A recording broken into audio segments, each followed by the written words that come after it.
Your digitization is in progress. Warning. Your soul is at risk if you don't keep up.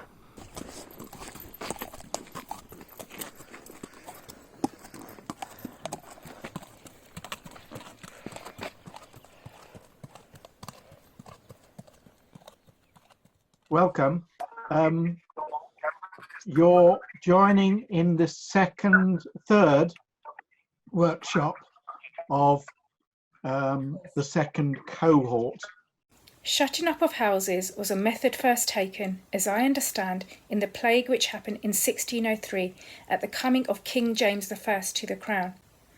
And the power of shutting people up in their own houses was granted by Act of Parliament, entitled 98 Part 2, on which Act of Parliament the Lord Mayor and Aldermen of the city. Premises of a specified description.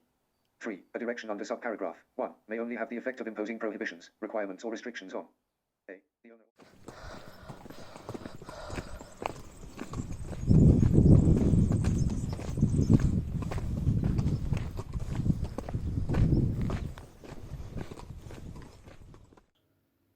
It is true that the locking up the doors of people's houses and setting a watchman there night and day to prevent their stirring out or any coming to them, when perhaps the sound people in the family might have escaped if they had been removed from the sick, looked very hard and cruel, and many people perished in these miserable confinements, which 'tis reasonable to believe would not have been distempered if they had had liberty, though the plague was in the house.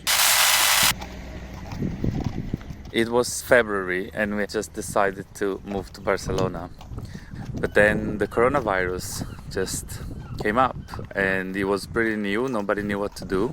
We had many plans, we had to find a flat, we had to find jobs, we had money only to be able to pay our bills for probably 4 to 5 months. It was very fun in the beginning, but then it started being really hard when all this started coming in the media and people start being very scared.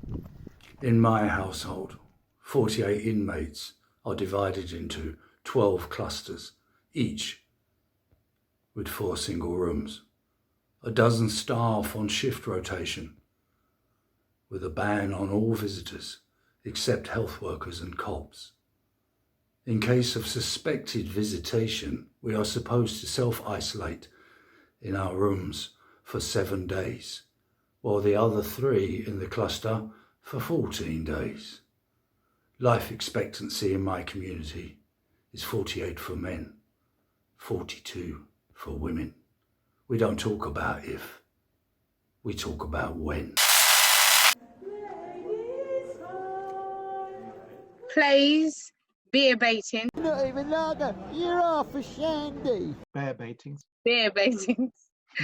Games, singing of ballads, buckler play, or such like causes of assemblies of people be utterly prohibited, and the parties offending severely punished by every alderman in his ward. It was day 13 of lockdown, the first one. I was on my hour's exercise, a cycle ride across the marshes, when I discovered the river and the tree and the rope swing in.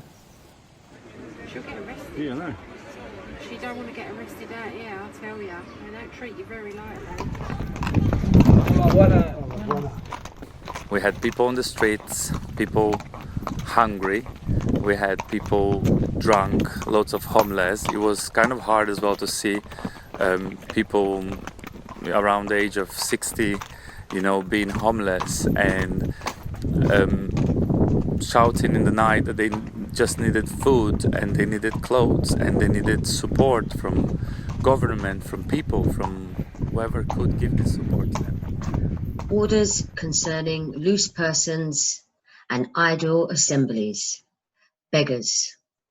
For as much as nothing is more complained of than the multitude of rogues and wandering beggars that swarm in every place about the city, being a great cause of the spreading of the infection, it is therefore now ordered that such constables take special care that no wandering beggars be suffered in the streets of this city in any fashion or manner whatsoever, upon the penalty provided by the law to be duly and severely executed.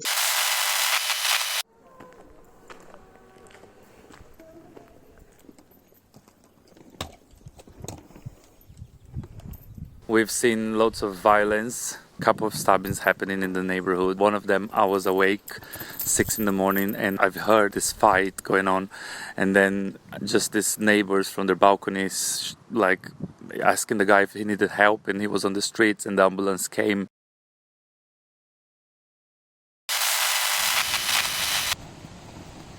It was a lifesaver. All during lockdown, rain or sun, I swam. It was better than a training pool. The strong current meant that you could swim stationary for ages, going nowhere. Sometimes it was popular, other times it was just me. One day the Colombians discovered it. 2 sound systems turned up and it was really hot. It was after that the park rangers, or whoever they were, came along with a chainsaw and chopped down the tree.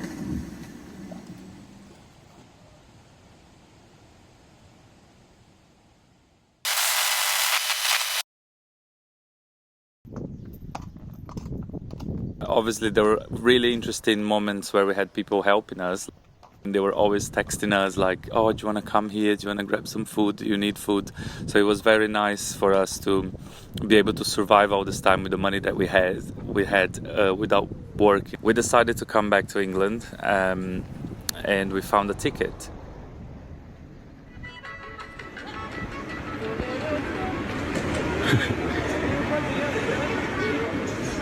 She'll get arrested. Yeah, I know.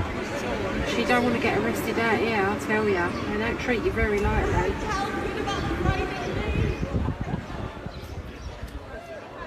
Yeah, get in them. Come on, Sam, get in there.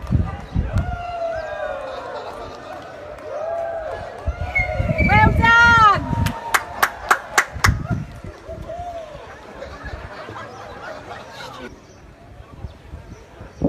She's silly, isn't she? Look. It's not at all. Out by her.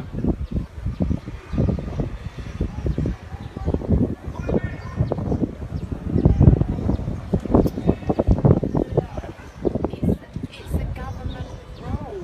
She don't have the right.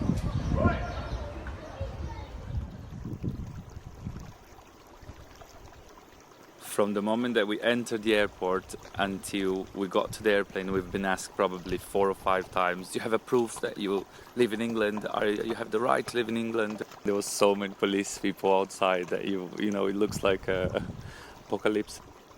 A couple of flight attendants, they weren't wearing any masks, so we were getting this mixed message like, do you wear a mask? You don't wear a mask? What is going on in England?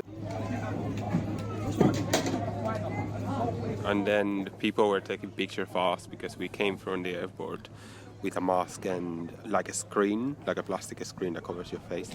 And, you know, like it was kind of incongruent with the rest of the people. So people were even taking pictures of us in the street. And we were making videos. Carrying like a ton of luggage. So basically we arranged our way to the country, to our friend's place.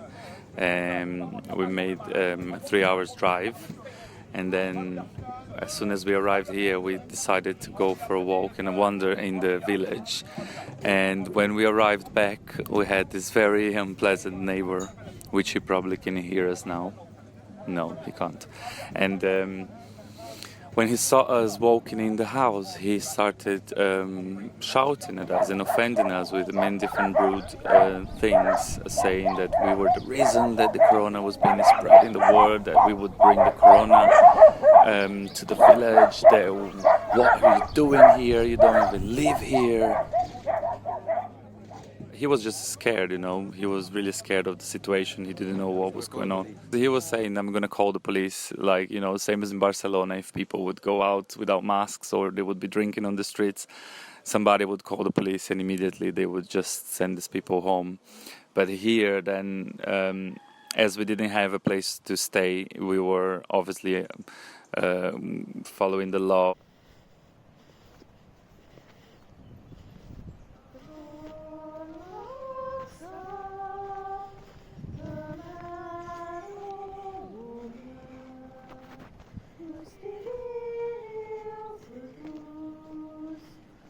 We were pretty scared, and after 3 or 4 weeks we started calming a little bit and understanding that the only thing we could do is just to keep safe, and even though the rules were changing every week, nobody really know what to do.